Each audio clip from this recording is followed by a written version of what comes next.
بسم اللہ الرحمن الرحیم۔ السلام علیکم پیارے بچوں، کامر اور semi English Urdu school number 3 کی جانب سے چوتھی جماعت کی آن لائن کلاس میں آپ کا استقبال ہے۔ آئیے اردو سیکھیں اس سیریز میں ایک نئے ویڈیو کے ساتھ آپ کی خدمت میں حاضر ہوں۔ پچھلے ویڈیو میں ہم نے اسم کے بارے میں معلوم کیا کہ کسی چیز، شخص، جگہ وغیرہ کے نام کو اسم کہتے ہیں۔ مثال کے طور پر آدمی، عورت، خاتون، خادمہ وغیرہ شخص ہے۔ جھمکے، زیورات، کھانا، پانی، روپیہ، پیسہ وغیرہ چیزیں ہیں۔ اسکول، باغ، بازار، مکان، دکان، دیش، امریکہ، عرب وغیرہ جگہ ہے۔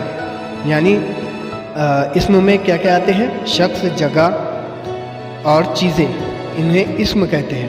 اب ہم اس کی قسمیں دیکھیں گے، اسم عام اور اسم خاص۔ اگر کسی اسم میں کسی خاص شخص، خاص چیز، خاص جگہ کی پہچان نہیں ہوتی ہو تو اسے اسم عام کہتے ہیں۔ مثال کے طور پر شاعر، ادیب، لڑکا، کتاب، پیسہ، کپڑا، اخبار، گاؤں، باغ، مسجد، اسکول، دواخانہ وغیرہ اسم عام ہیں۔ اگر کسی اسم میں خاص شخص، خاص چیز، خاص جگہ کی پہچان ہوتی ہو تو اسے اسم خاص کہتے ہیں۔ مثال کے طور پر زینب، عابد، شفیع الدین، کوہ نور، پاکیزہ، آنچل، کتاب ہے قرآن، تاج محل، دہلی، علی گڑھ، ممبئی۔ جیسا کہ ہر چیز کا نام ہونا چاہیے تو وہ خاص ہونا ہے، جس کا نام نہیں وہ عام ہو جائے گی۔ مثال کے طور پر دیکھیں گے ایک مثال، لڑکا اسکول جا رہا ہے۔ اس مثال میں لڑکا اور اسکول، اس میں ان کے نام نہیں بتائے گئے، اس لیے دونوں ہی اس میں عام ہیں۔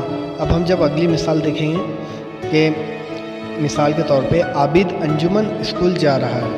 یہاں پہ لڑکے کا نام بتایا گیا ہے عابد اور اسکول کا نام ہے انجمن، یعنی دونوں خاص ہو گئے، تو اس لیے عابد اور انجمن اسکول اس میں خاص ہے۔ تو اس طرح اس میں عام اور اس میں خاص ہم نے سمجھا۔ سمجھنے کے لیے اچھی طرح دوبارہ ویڈیو دیکھیے۔ شکریہ۔